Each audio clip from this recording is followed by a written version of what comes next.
Randall, you have feet on the ground. You run an ethanol company. What do you make of the EPA proposing a lower ethanol mandate? Well, frankly, I'm a little bit upset with the EPA. It's taken them 18 months to try to correct the mistake that they made in the first place. And after 18 months, they really didn't get anything done. Kind of normal for them, but sad for a lot of us in the industry.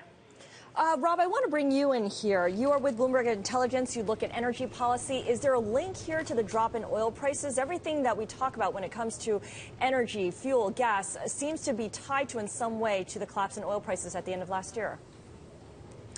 Right.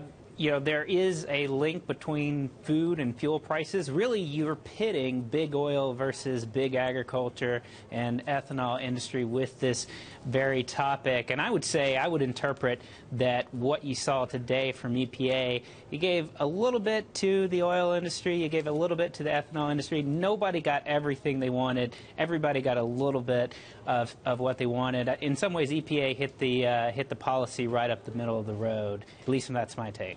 Well, the big question, though, is for me, what does it mean for the actual farmers? Alan, weigh in on this here. I mean, a huge chunk, I'm going to say 40% of the corn that we use in the U.S. goes to ethanol. What are the farmers going to think about this? Yeah, 38% of this year's crop is expected to go into gas tanks over the course of the next year, and this is a very emotional issue for the agriculture community. You know, your corn growers, wheat, soybeans, they all benefited from this because as you saw corn demand go up, you saw prices for other commodities go up as well. It's really been a big driver for the past decade. Now, whether the corn growers still need this mandate is a debatable thing. There's still export sources. Of course, the USDA's announcement today helped soften the blow a little bit. But this is a policy that people have been pushing for literally for decades, and to see it go back the other direction is a really strong political statement that has groups like the corn growers thinking lawsuit. Lawsuits. Lawsuits always make someone not want to sit do up. that coming into a 2016 presidential election. Absolutely not. I want to bring back in Randall into this conversation here because these annual requirements for ethanol and gasoline has been a contentious regulatory step that the Obama administration has had difficulty regulating and enforcing. Why is that? You know, it's because EPA has stepped back from what their standard was in the legislation. If they just followed the standard, I think we would have been fine. I frankly can't understand how they've taken this step. It's clear in the law that if the supply does not exist, EPA has the ability to step that requirement down. But the supply for conventional ethanol is definitely here, and greater supply than EPA is noting.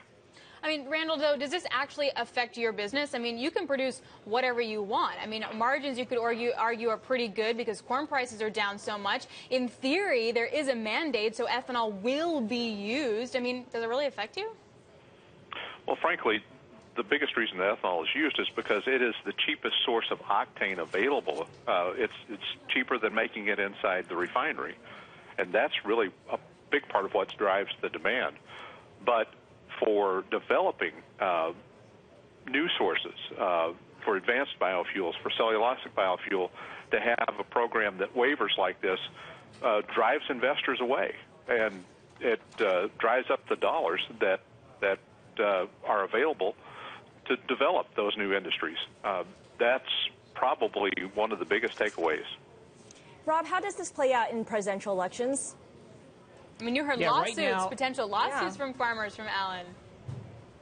That's right. I mean, every politician has to go through Iowa these days and bless the ethanol industry. It's an important part of the presidential election process. In general, you've seen politicians on both sides of the aisle sing praises for the fuel, but it's complicated. You see some changes now. Marco Rubio, Ted Cruz are actually not out there in front of the RFS singing its praise like a lot of Republicans have in the past. So I think in the near term, you're not going to see Congress act on the issue in the current Congress, but as the politics evolve and you look towards the next presidential election, you could see some support for reform of the program.